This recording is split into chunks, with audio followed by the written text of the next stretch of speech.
বিজেপির জেলা পার্টি অফিসের নাম করে স্যানিটারি ব্যবসায়ীর কাছ থেকে মার্বেল, পাথর, টাইলস নিয়ে টাকা না দেওয়ার অভিযোগ খোদ বসিরহাট বিজেপির সাংগঠনিক জেলা সভাপতির বিরুদ্ধে। ব্যবসায়ী টাকা না পেয়ে বিজেপির রাজ্য সভাপতিকে লিখিতভাবে জানিয়েছেন। বিজেপির জেলা কার্যালয় সংস্কারের নাম করে ব্যবসায়ীর কাছ থেকে লক্ষ লক্ষ টাকার সামগ্রী নিয়ে সভাপতি ব্যক্তিগতভাবে বাড়ির কাজে লাগিয়েছেন। এই নিয়ে মুখ খুলেছেন দলেরই অন্য বিজেপির নেতারা। উত্তর 24 পরগনা জেলার বসিরহাট মহকুমার বসিরহাট বিজেপির সাংগঠনিক জেলা সভাপতি তাপস ঘোষ টাউন হলে বিজেপির জেলা কার্যালয় সংস্কার করা হবে বলে বসিরহাটের মির্জাপুরে মার্বেল পাথরের ব্যবসায়ী সুমিত গোলদারের কাছ থেকে লক্ষাধিক টাকা সামগ্রী নেন। তাগাদা কোর্টে বহুদিন পর টাকা পেলেও বকেয়া ৭৭,০০০ টাকা পড়ে থাকে। সেইটা দেওয়ার কথা ছিল চলতি বছরের জানুয়ারি মাসের ১৫ তারিখের মধ্যে, কিন্তু বিগত কয়েক মাস ধরে সভাপতি তাপস ঘোষ আজ দেব, কাল দেব, সামনের মাসে দেব এই বলে না দেওয়া ছলনা করছে। বাধ্য হয়ে ব্যবসায়ী বিজেপির রাজ্য সভাপতি সুকান্ত মজুমদারকে লিখিতভাবে জানান। তিনি বলেন, আমি ন্যায্য সামগ্রী দিয়েছি।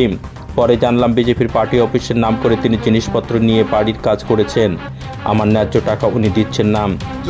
উনি প্রথমে পার্টি সোর্স, উনি একটা পার্টি সোর্সে দেখিয়ে বলে পার্টি অফিসে এরা মালটাল লাগবে, তারপরে মালপত্র নেওয়ার পরে জানতে পারি যে উনি ওরা ফ্ল্যাটে লাগাচ্ছে।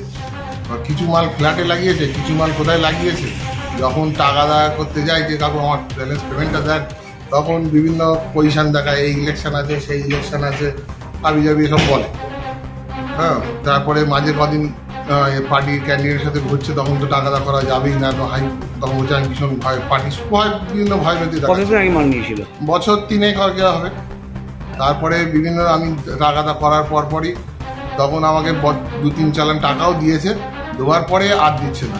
তারপরে বলছে আমাকে লাস্ট টাইম যখন বললাম তুমি আমার টাকাটা দেবে কবে, তখন বলছে আমি এখন দিতে পারবো না, যখন পাচ্ছি দেবো, আপনি যা করার করে নেন। ওনার ছেলে বলতে যে যা করার করে নেবেন, টাকা দেবে। কত টাকা পাবেন?